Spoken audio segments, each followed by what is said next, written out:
You see, that's what you want. That's what you want with every course once you install.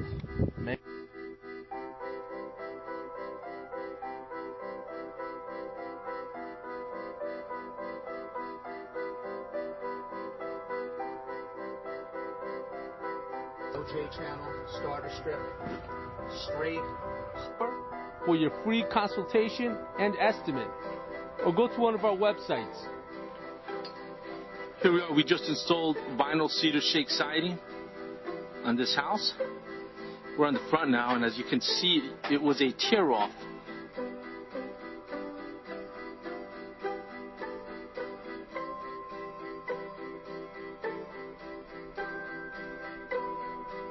Trim board, we're getting a nice peeled look on it. We have some cold molding between the blocks. It's just finishing up right now.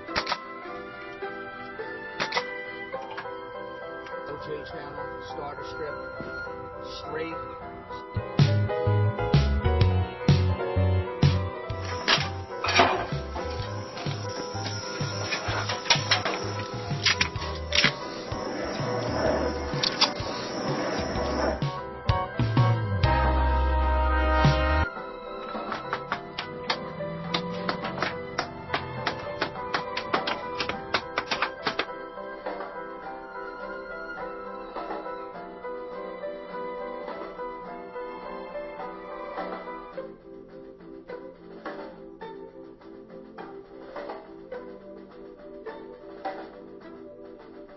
See the lumber, what we've done here, instead of putting a column on the bottom,